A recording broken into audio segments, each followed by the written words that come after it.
Hi,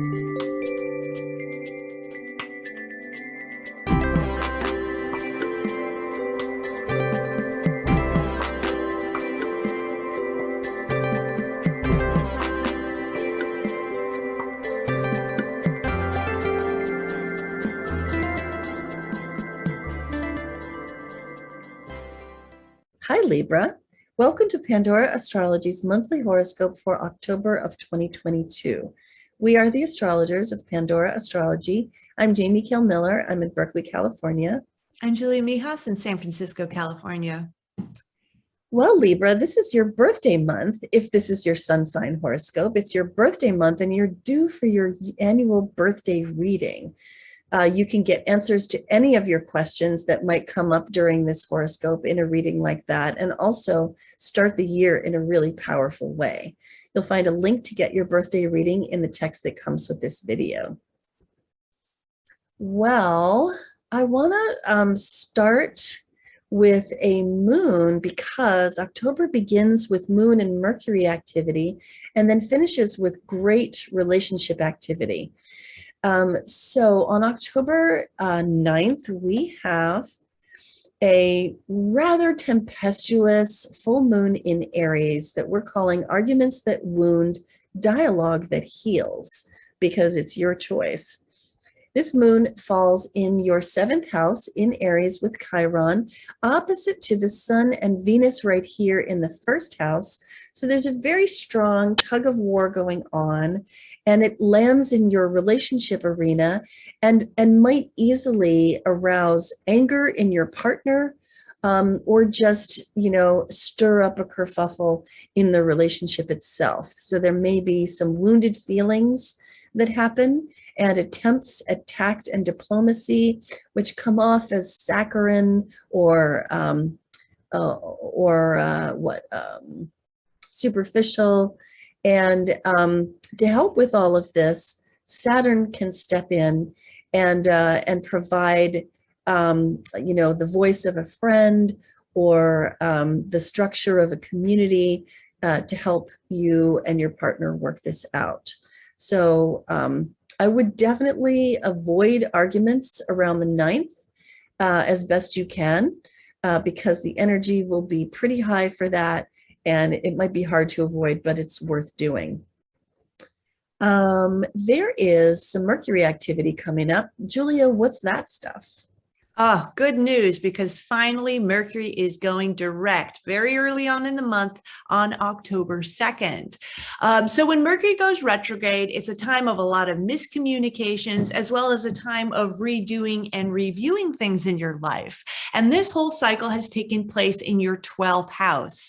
Now, Mercury retrograde in the 12th house is a house of service. It's a house of spirituality. It's also a house of altruism, of charity too. So this may have been a cycle where you've been sort of reviewing perhaps the way that you give or think about charity, or perhaps any service work that you do in your life. Now, on October 10th, Mercury moves into your 1st house, where he's going to be there a lot of the month. This is the house of self. So when Mercury comes into this place, it's a wonderful time to really be understood well by people. Mercury in the 1st means that you can articulate yourself very well. It's wonderful if you have any public speaking engagements or job interviews or things going on at school, because you can really impress other people with your mind. Then at the very end of the month, on October 29th, Mercury goes into your 2nd house of finances and possessions, where you might be very preoccupied with money in your life, thinking more about how to get some more money, maybe asking for a raise or expanding business, or maybe trying to organize and strategize around your finances and possessions more. Then Mars is also going to be going retrograde later on in the month. Mars is the planet of action and activity. And on the 30th of October, so at the very end of the month, Mars goes retrograde, but he's going to be slowing down throughout the month. And this entire cycle is taking place in your 9th house. The 9th house is a travel house. It's also the house of education. It's a house of lawsuits. It's also a house of kind of adventure and new experiences. house. So as Mars goes retrograde, this planet of action, it can also represent our anger. If you're in school, you might have some frustrations and conflicts, perhaps with teachers or other students. Or if you're going on a trip, there could be so many frustrations along the way that it sort of makes it hard to just enjoy the trip and relax. So Mars is really going to be spending a lot of time in the ninth house, not just this month, so in the coming months ahead. And finally, Venus, the relationship planet, starts the month in your first house of self. So Venus in the first is a wonderful transit. Everybody loves Venus in the first. It's a great time for single Libras to get out there and date, because Venus in the first means that you're really embodying Venus, because the first house is the house of self. So it's a wonderful time to date. It's a wonderful time to do things to beautify your appearance, get a haircut, get your nails done, go shopping. And then the 22nd of the month is a very special date to keep track of, because that's when Venus is exactly conjoined the sun. And we call that relationship rapture day. So it's a time when love can kind of move forward, start progressing more in your life. Maybe your relationships go a little bit deeper. So having that all happen in the first house of self, you can find sort of ways that you identify with your relationship more strongly. And I think it's just going to be, a very nice time for the Libras of the world. And then by October 23rd, Venus is going to go into that second house of money. It's also a house that's very sensual. It's traditionally ruled by Taurus. So by the 23rd, Venus in the second is just going to want to indulge.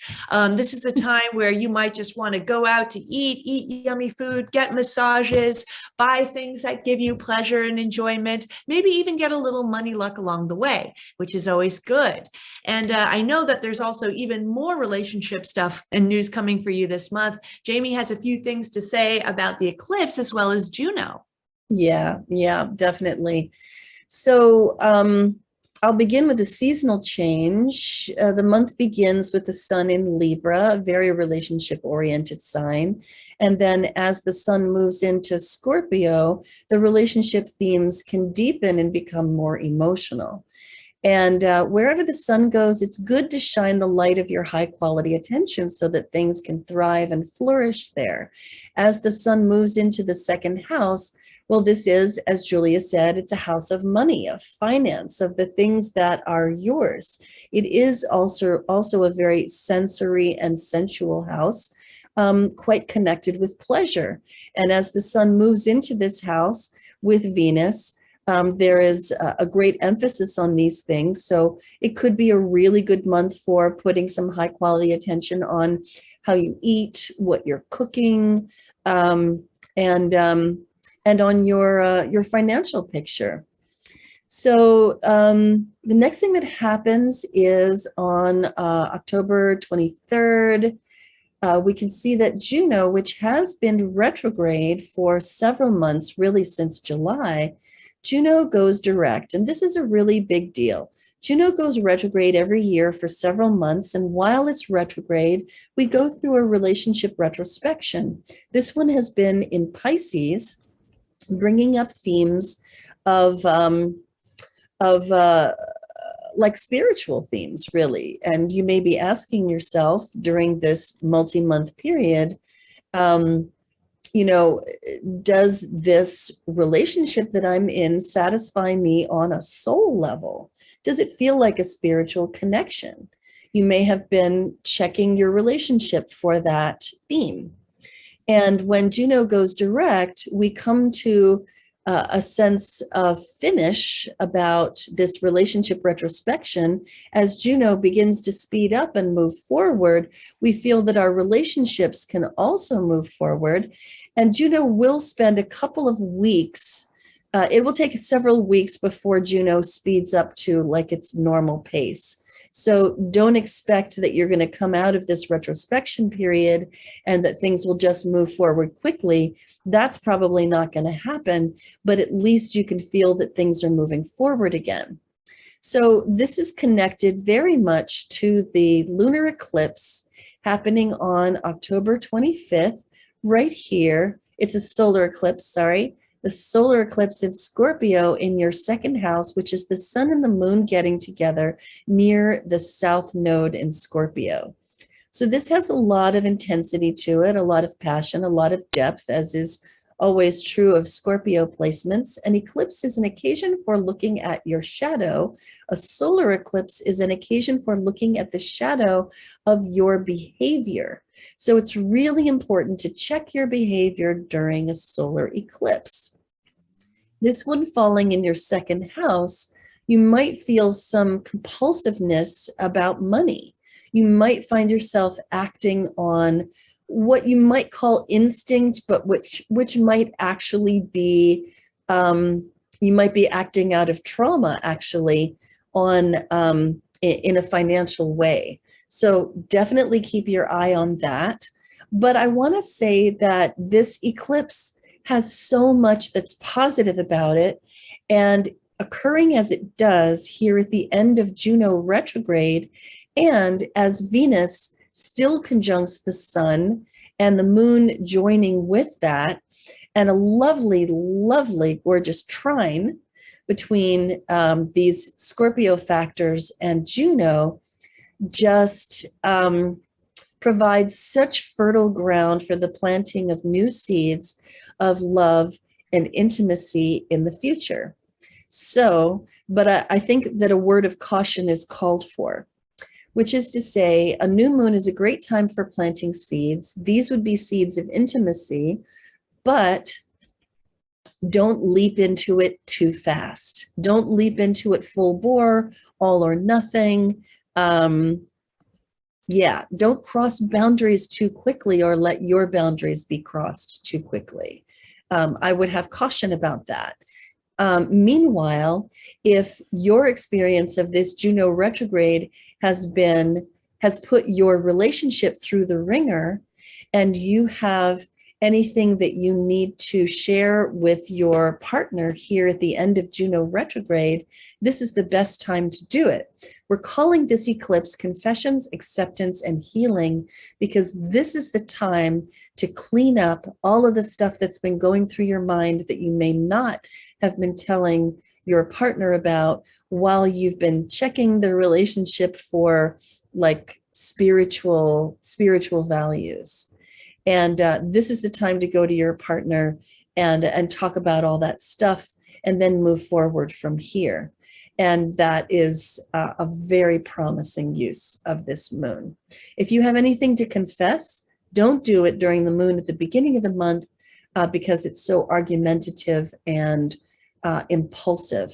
It could be really, really bad timing to make any confessions that you have to make at the beginning of the month on October 9th. Save them for October 25th.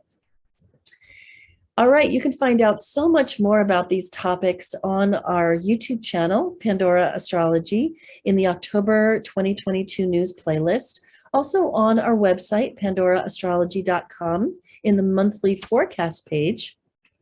And if anything in this horoscope makes you want that reading, then you can check out the readings tab and get a reading with Julia or me. And we'll see you around the cosmos. Bye. Bye-bye.